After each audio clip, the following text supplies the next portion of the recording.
Avant toute chose, je tiens à préciser que je n'ai aucune leçon à donner à quiconque. Je voulais juste faire cette vidéo pour ouvrir la discussion sur les problèmes qui se posent dans notre communauté.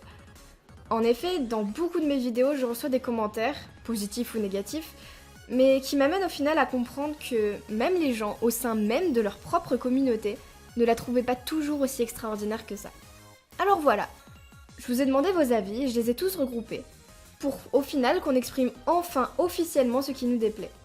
Alors je sais que les choses ne changeront pas du jour au lendemain, surtout pas avec une petite vidéo française d'une jeune de mon âge, ce serait ridicule de penser ça. Mais au final, amener à la réflexion, ça fait jamais de mal, je pense. Du coup, on va faire toute une liste de points négatifs que j'ai pu relever, que vous m'avez dit, et toute une liste de points positifs. Mais du coup, on va commencer par la liste des points négatifs parce que malheureusement, ou heureusement, c'est vrai que du coup, ça me fait une vidéo vachement bien pour râler un petit peu. Malheureusement, cette liste du coup est bien plus longue que les points positifs. Mais enfin voilà, vous verrez, je vous explique tout ça. Alors, un des points qui est revenu le plus souvent, je crois que c'est les dramas. Et je crois qu'il n'y a pas un seul commentaire qui parlait du négatif qui ne m'ont pas cité le drama dans la communauté. Alors c'est vrai que ça va être difficile pour moi d'en parler parce que j'ai jamais réellement eu à faire un gros drama ou quoi, enfin voilà, j'ai toujours été du genre à pas me prendre la tête là-dessus, à laisser tomber s'il y a besoin, donc c'est vrai que j'ai jamais eu vraiment de... j'ai jamais vraiment vécu un drama, on va dire. Mais voilà, beaucoup me l'ont dit, il y en a tout le temps, partout, pour un rien, des dramas dans cette communauté. Alors c'est vrai que parfois ça peut être utile, mais c'est beaucoup trop présent pour des sujets qui n'ont rien à faire là, qui sont complètement ridicules.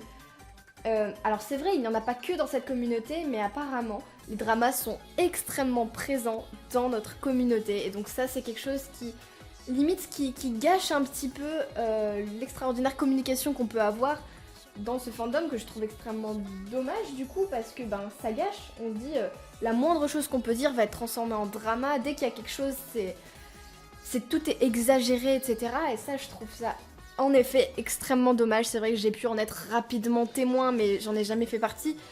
Mais si cet avis m'est revenu sur quasiment tous mes commentaires, c'est bien qu'il y a une raison. Alors il y a un point qui est revenu aussi assez fréquemment et sur lequel je suis plutôt d'accord, c'est que dans le fandom, il y a des espèces de mises à l'écart pour un petit peu tout et n'importe quoi. Je m'explique. Par exemple, il y a de gros débats entre les différents types de fursuites, etc. J'ai aussi beaucoup remarqué que ceux qui faisaient leur fursuite faite maison et qui n'étaient pas spécialement bien réalisés, peut-être tout simplement du fait qu'ils ne savent pas comment faire, qu'ils sont débutants, ou juste que leur style est très différent des fursuites qu'on peut voir habituellement. Ça y est, il y a toujours énormément de moqueries. Voilà, en convention c'est toujours un petit peu bizarre de s'intégrer. J'ai pas fait beaucoup de conventions, c'est vrai. Mais c'est vrai que j'ai cru ressentir cette espèce de mise à l'écart de ceux qui étaient un petit peu différents de ce côté-là. Et du coup, je trouve ça hyper dommage. Mais c'est aussi un petit peu la même chose dans la communauté, entre guillemets, sur internet. Parce que j'ai remarqué que si t'étais pas artiste, si t'étais pas fursuiter, t'étais considéré comme réellement différent. Pourtant, c'est ridicule, l'art ou la fursuite ne fait pas le furie, on est d'accord, c'est complètement idiot. Tu peux ne pas savoir dessiner, tu peux ne pas avoir de fursuite, ne pas avoir envie d'avoir ce fameux costume. Enfin bref, voilà. Alors c'est aussi un point là qui vient de moi personnellement. J'ai remarqué, en tout cas je parle en convention, alors c'est vrai que j'en ai pas fait beaucoup du tout, mais il y a un petit peu le groupe des fursuiteurs et puis le groupe de ceux qui n'ont pas de fursuite. Et pourtant c'est archi dommage parce qu'au final tout le monde est furie, tout le monde a la même passion on va dire. Et je trouve ça vraiment plutôt dommage, il y a toujours des groupes un peu définis qui ne s'étendent pas toujours. Alors oui, il y a des gens qui vont aller vers tout le monde et ça c'est génial parce que c'est un peu le principe de la convention. Mais c'est vrai qu'il y en a d'autres qui ont leur petit groupe déjà fait et du coup qui ne vont pas aller vers d'autres, surtout s'ils n'ont pas de fursuite. Ensuite, on m'a parlé évidemment d'un fandom qui serait hyper sexualisé. Donc oui, c'est vrai, vu de l'extérieur, dès qu'on parle de furie, ça y est, on pense au YIF, etc. Bon, ça, on l'avait bien compris qu'on nous voyait comme ça. Mais par contre, est-ce qu'on serait pas d'accord pour dire que cette hypersexualisation est aussi extrêmement marquée par les gens eux-mêmes qui sont dans la communauté? Dès qu'on cherche une simple image Fury pour je ne sais pas, pour mettre en fond d'écran ou je ne sais pas quoi. Vraiment, on peut pas scroller 2 minutes sur internet sans tomber sur quelque chose à caractère sexuel. Mais je pense aux enfants, aux personnes qui n'ont pas envie de tomber sur ces images, je pense que ça peut être hyper dérangeant. Vraiment, on peut pas marquer le mot Fury une seule fois sur une barre de recherche sans tomber sur quelque chose à caractère sexuel. Et je trouve ça vraiment dommage, parce que c'est vraiment pas que ça. Et après, on s'étonne qu'on soit vus comme des gens complètement obsédés. Voilà, il faut peut-être se remettre aussi un petit peu en question. Pour résumer du coup un petit peu ce que j'ai dit, je vais vous lire un commentaire qui m'a paru plutôt important d'être partagé. Je vais me concentrer sur un point négatif qui me saoule. On se plaint d'être vus comme des pervers, mais entre nous, la barrière du sexuel et du consentement n'est pas du tout respectée. On m'a déjà demandé, sans aucune honte ou remise en question, des images de ma fursona NSFW, alors que le NSFW ne m'intéresse pas et que mon fursona est un persona. Et si j'avais été mineure de 13 ans, c'est si déplacé. Pareil, je trouve qu'on oublie bien trop souvent de cacher certains aspects sexuels du fandom. Les dessins overly sexuels sur la page d'accueil de Fur Affinity, qui ne sont pas cachés car il n'y a pas de zizi visible, donc ça passe. On oublie trop souvent qu'il y a des jeunes sur internet, et si on veut un peu qu'on arrête de nous prendre pour des dégénérés sexuels, il faudrait peut-être aussi réapprendre entre nous le consentement mutuel et le respect des yeux d'autrui. Je trouve ce commentaire vraiment génial, parce qu'il résume exactement ça. On se plaint vraiment d'être mal vu, mais en même temps, quand on rentre dans la communauté, on se rend compte que c'est pas si bisounours que ça. Alors c'est vrai, les faits extérieurs sont basés sur des faits qui sont vraiment très minoritaire.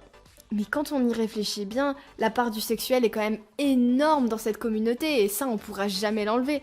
Alors c'est pas toujours une mauvaise chose, mais il faut vraiment pas oublier qu'il y a toujours des jeunes et que je trouve vraiment la part sexuelle bien trop accessible.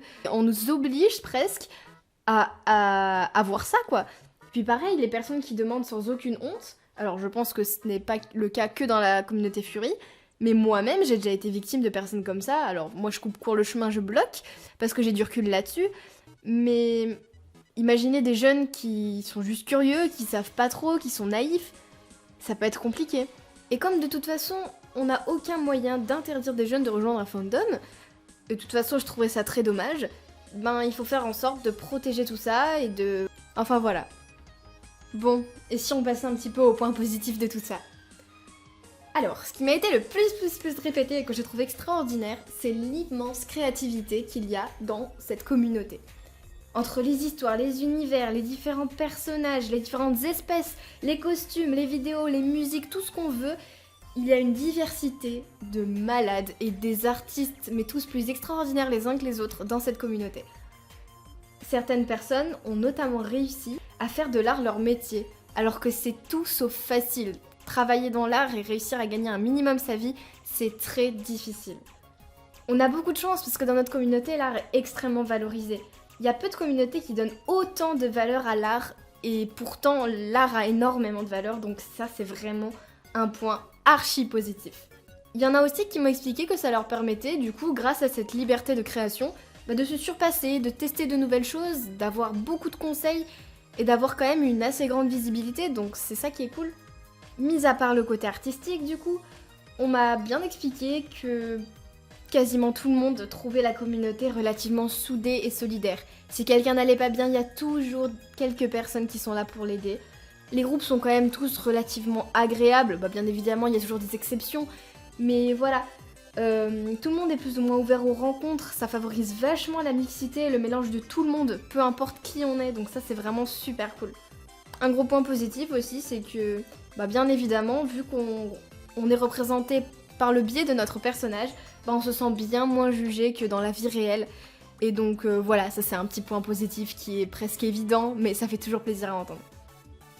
Bon, j'ai le témoignage de quelqu'un qui m'a fait une très jolie métaphore et qui résume plutôt bien comment on pourrait définir un peu la communauté Fury. En un mot, une forêt. C'est une forêt où on y trouve de tout, avec son propre équilibre mais qui n'est jamais à part. Dans cette forêt, on y trouve donc de tout. Des arbres exceptionnels, sains ou pourris, des tordus, des espèces invasives, des petites plantes et parfois des trucs que tu te demandes ce que ça fout là. Autant tu peux tomber sur un beau bosquet avec une prairie fleurie, Autant tu peux tomber sur un coin sombre plein d'épines boueux, tellement bourré d'orties et ronces que t'as pas envie d'y foutre une patte.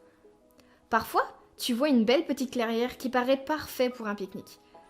Et tu vas ressortir de là pleine de tiques et de sangsues. Et le plus drôle, c'est que cette forêt de la perdition peut être un paradis prolifique, ou bien devenir une forêt sèche où la moindre petite étincelle met le feu partout, et devient un véritable enfer où le moindre mouvement peut soit causer ta perte, soit te faire avancer hors du brasier. Alors j'espère que vous aurez compris un petit peu cette métaphore. Je la trouve vraiment très belle.